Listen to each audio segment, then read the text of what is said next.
I come to the garden alone while the dew is still on the roses, and the voice I hear falling on my ears, the Son of God discloses.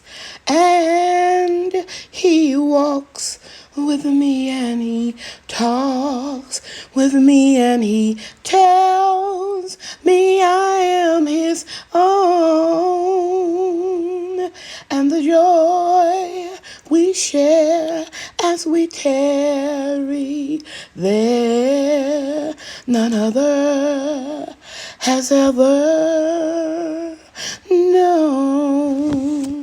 Okay, everybody, today I'm going to share with you a quick way to make your peppers grow bushier and wider instead of tall, skinny, and lanky.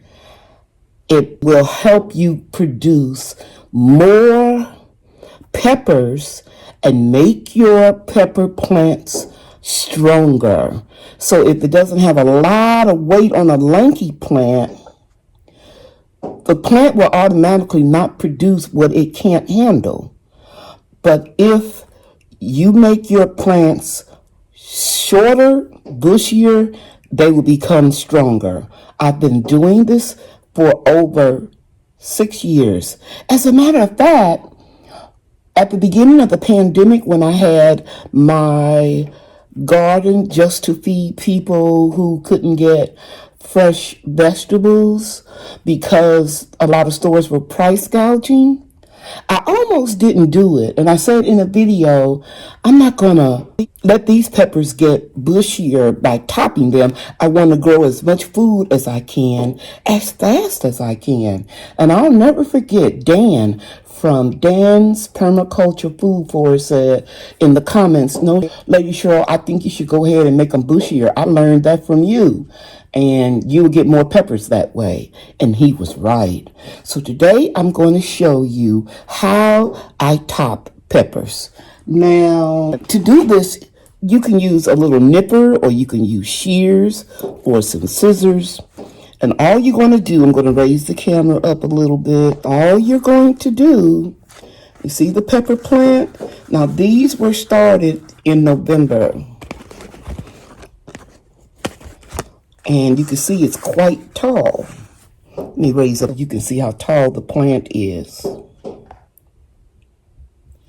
So what I'm going to do is I'm going to take at least 6 leaves off the top. And what is going to happen is, instead of it growing up taller and straighter, up and up and up, it's going to start extending branches out wide. So I'm going to take 1, 2, 3, 4, 5, 6, 7 leaves off. And there's 2 more right there in the center. And I'm going to top this baby off right here. And I know that's kind of hard for some of you guys to do, especially if you're a new gardener. You're probably going like, wow, why is she throwing all of that away? Well, I'm not going to throw it away. I'm going to put it in my compost. So any nutrition in here will still go back into the soil. Okay? And if you look real close here, right in the middle of this arm, this branch here, you see a tiny bud right there. And then there's one right over here where I'm holding. Let me turn it up, we can see it better. Where I'm pointing where the scissors are. So that's going to facilitate that growing out faster. Okay? And by the way, I never water my plants from the top. After the seeds germinate, I water from the bottom. So I put these in a tray, and you can see this is bone dry at the top. And that will help you prevent multiplying fungus gnats. They like a dark, damp surface, particularly soil, so that they can reproduce. So we took that plant and we cut it down to look like so. Okay, so we'll put that one over here. Okay, so I'm going to do another one. And you can look down in the center of here and you can see a lot. Let me pull that back. You can see a lot of, actually, this is 2 pepper plants. I didn't know that. Okay, so another one grew up there. I'll separate them when I pot up. This one isn't ready to top, but this one certainly is. So I'm going to take off 1, 2, 3, 4, 5, 6, 7 leaves. I'm going to type branches or leaves or whatever you want to call it and top it off right there.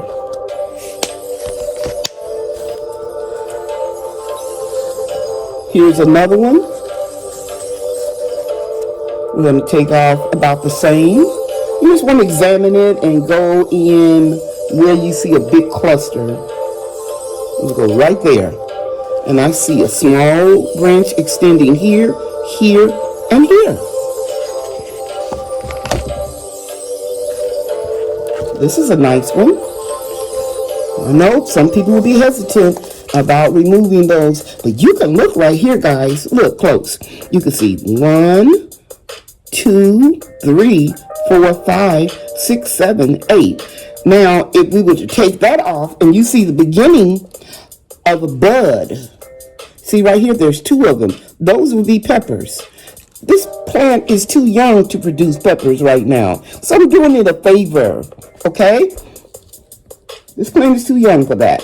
So I'm going to take it off right here because I see a branch is getting ready to come out right there.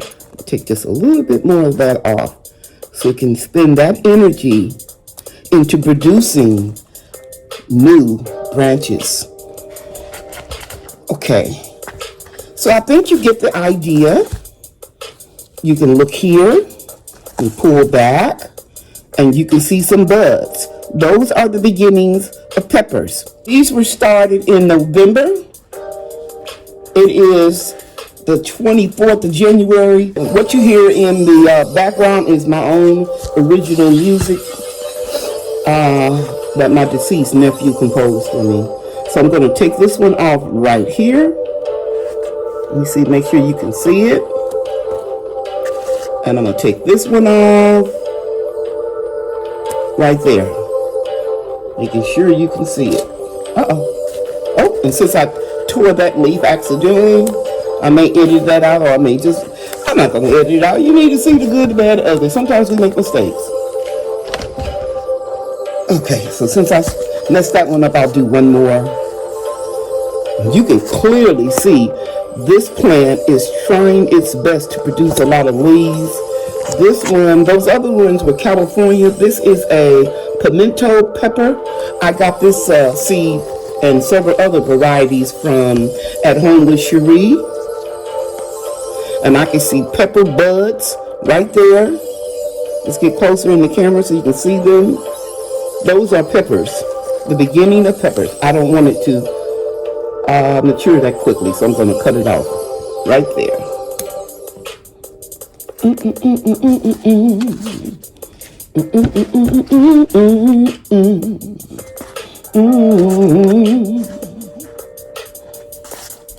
Now look right here. This was damaged, and I know what happened here. Probably one of those sticky traps that I put the little yellow paper to keep fungus gnats away and trap them. It probably caught on here. If you look close in here, you'll see the beginning of pepper buds. Actually, there's one, and the rest are branches. So that's cool. I'm going to take this bad leaf off. That will push this one out right here. And then I'm going to cap it off or top it off and take all of these. And I'm going to come back in another couple weeks and I'm going to show you how well these peppers are going to push out.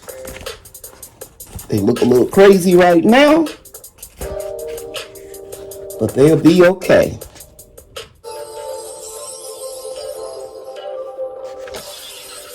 here's the one that had the 2 peppers.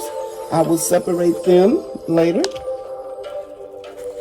There's another one. Here's a tall, lanky one I didn't do. Let's take it out. We're just going to take the top off right here. And I'll probably repot this one up. It needs a little bit more shrimp. It needs to be propped up. I'll probably pop this one up today as well. Here's one that I topped off. Grow your own, eat your own. It's not hard, you can do it. Grow your own, eat your own. It's not hard, you can do it. And I have more peppers that I started later.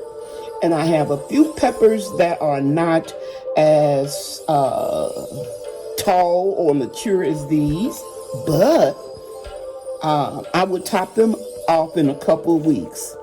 Now let me share this with you. You can tell when your plants start drying out real fast, it's time to pot up them.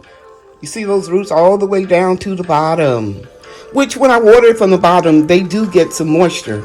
However, it's time to put this in more soil because those roots at the bottom are not in contact with a lot of nutrition in the potting mix. So I'm going to pot this one up. You've seen me do it many times. I'm just going to get a pot twice this size and put it in here.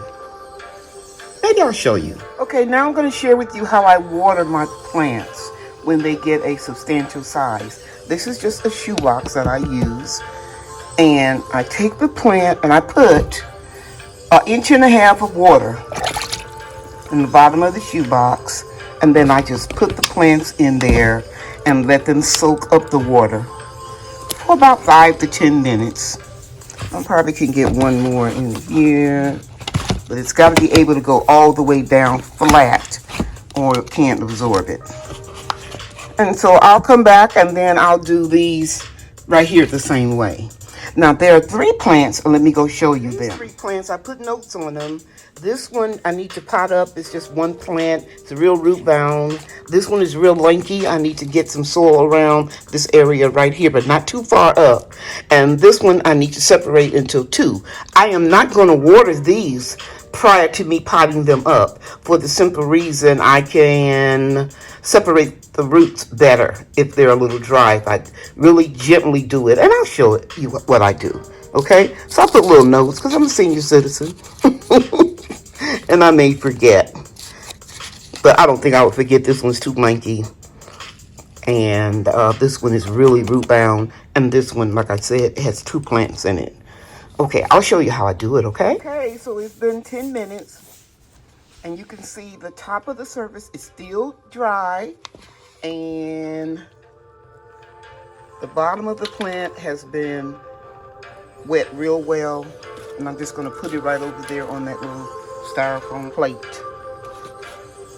And I need to go get another plate. And you can see when you can pull water off the bottom of it like that, you know you have adequate amount of water. And plus this line went down some too, so it's less water. So we're going to put 2 more in, 3 more in.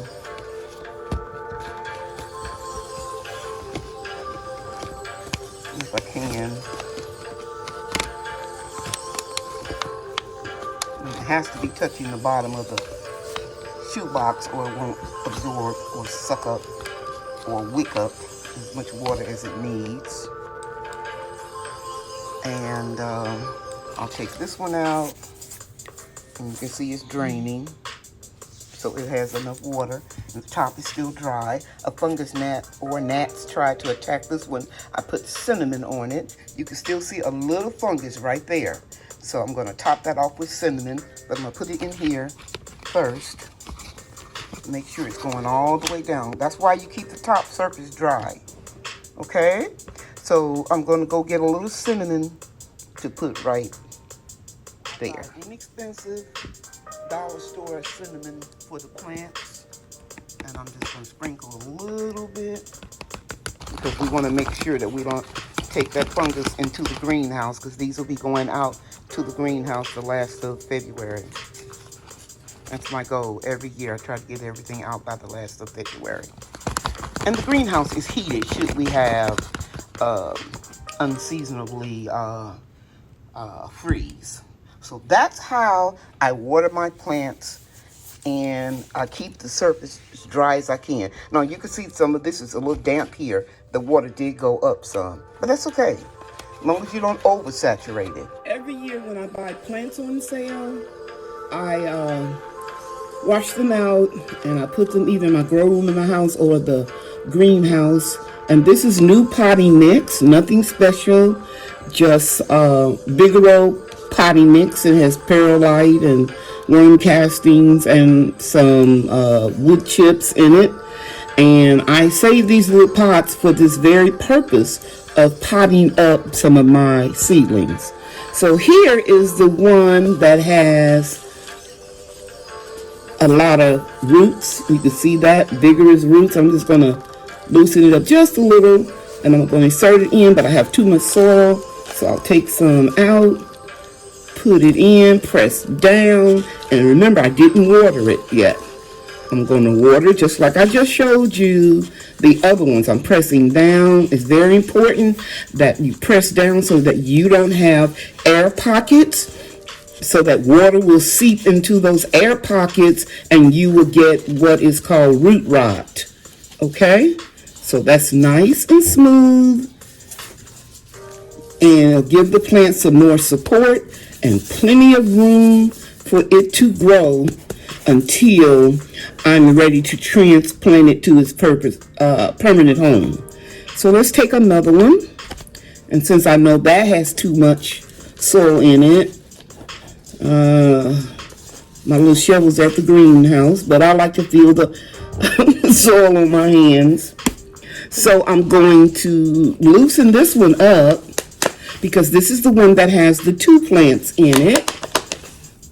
And I'm going to gingerly try to wiggle it apart, and I did, and separate them. And you notice I'm trying to keep the whole root ball intact, and I'm pressing down firmly, and I'm going to add some soil. I don't want clumps, so I'm making sure that I loosen it up.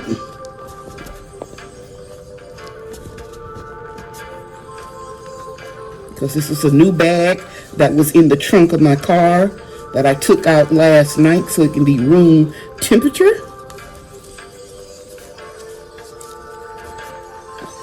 And I like the Vigoro potty mix because it doesn't have too much sand or too much wood chips. A lot of times, you know, some of the potty mix are filled with inexpensive additives, but this works pretty well with the right combination of topsoil, mulch, compost, and perlite. Okay, so that's pretty good. That's gonna grow. It's gonna grow very well. So let's put that one over here, and we have this other one. So I'm gonna take some soil out of here because I don't want it to be too full, and I'm gonna scoop this up just like that and put it down in the center. Press down, not too firm, but a nice grip. I'm loosening up the soil to make sure I don't have any clumps. I don't want any root rot that's caused by dry pockets in here, then the water gets into it. And then I'm going to press down real good. And I love doing this. I think my favorite part of gardening is starting my plants from seeds, watching them transition, and then potting them up, and then I guess harvesting will come third. And I like taking care of them. Okay. So I took 3 plants and made, 3 pots and made 4. And here's the real lanky one. I'm going to plant this one a little bit deeper, about right here, where you see some shoots coming out. But be careful when you do this, guys. Don't plant or transplant your pepper plants too deeply, because Unlike tomato plants that have fibrous roots all along the stem, they do not. So you have to be careful and don't plant them too deep. So now I'm going to support the camera on that. And I'm going to take even a little bit more soil out of here because I want it to go all the way down. I'm going to coax it out gently and put it in. I hope I didn't do that too quickly. And I'm going to press down. And right here, up to here, see if you can see, it needs some strength, some propping up. I could put a little stake in it. It's a little too early for that. So I'm just going to prop it up with soil. See how it's standing up erect now? Much better. And I'm going to fill this up a little higher than the rest of the plants so that that bad boy can stand up and spread its branches. Okay. And that's it. Now look, check this out. Isn't that nice? Nice and sturdy. Now look, I'm going to hold it right here. I want you to see these large holes here. So this is going to have the ability, by having these large holes, it will wick up the water real fast. And I'm going to water them the same way. But I won't bore you with showing you that. Okay? All right. I hope you got something out of this video. Trust me, you can go back and look at my playlist for my peppers. And you will see that I have humongous harvest. My grandchildren, I wait until they come over, Brian and Bria, to harvest them because they just get a real kick out of harvesting the large peppers. Thank you so much for watching this video. You know that I love you and God loves you too. And don't forget, if you have questions, you can leave them in the comments. I hope that you will subscribe and like this video. And if you have any gardening questions that you think I can help you with, you can email me. Your question might be the subject of my topic of discussion on my weekly Monday night chats every Monday at 7 p.m. Central Time Zone. Take care, everybody. Bye now.